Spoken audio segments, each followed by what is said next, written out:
গত কয়েক বছরে ধর্মীয় ঐতিহ্য পরম্পরা বজায় রেখে এবারেও পবিত্র ঈদ উল ফিতর অর্থাৎ খুশির ঈদের নামাজ পড়লেন মালদা শহরের হায়দারপুর এলাকার মহিলারা। তারা মুসলিম মহিলা জনকল্যাণ কমিটির উদ্যোগে এদিন নামাজ পাঠে সামিল হন। সকলে মিলে নামাজ পাঠ করে বিশ্বশান্তির দোয়া প্রার্থনা করেন।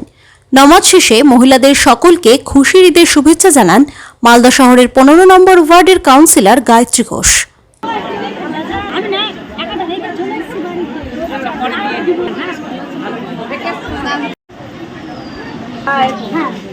আমরা নামাজ পড়তে পাই, মানে বেশ কয়েক বছর ধরে এখানে আসি। 2005 সাল থেকে আমি এই মহিলাদের যে নামাজ হয় সেই নামাজে আমি উপস্থিত থাকি।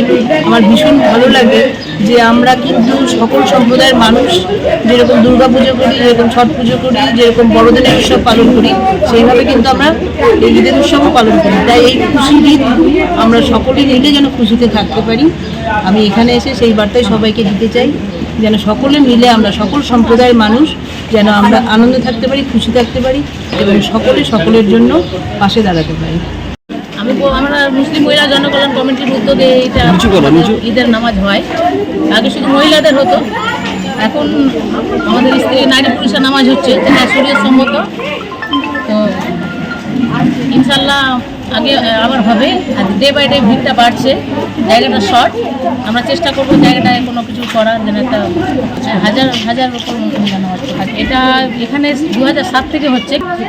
বার্তা এটাই দিব কি, আমাদের যে এখন বর্তমান যে সিচুয়েশনটা হচ্ছে, যে সাম্প্রদায়িক একটা দাঙ্গা কিছু মহলের মানুষ করছে, এটা বিশেষ নিন্দনীয়। আর আমাদের মুসলিম সমাজের কাছে নিবেদন যে আপনারা উত্তেজিত হবেন না, আপনারা শান্তি বজায় রাখুন। ইসলাম শান্তি সবার বজায় রাখতে বলছে, সবার করলে শান্তি বজায় রাখলে অটোমেটিক একটা ইনসাফ হবেই।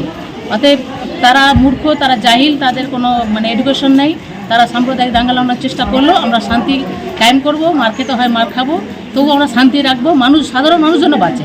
আর একটা আবেদন হচ্ছে প্রশাসনের কাছে, যেটা হচ্ছে তারা যেন একটা শক্ত একটা হার্ড স্টেপ নেয় তাদেরকে কন্ট্রোল করার জন্য, যেন পরিবেশ না খারাপ হয়, মানুষের জন্য অসুবিধা না হয় সাধারণ মানুষ পাবলিকের।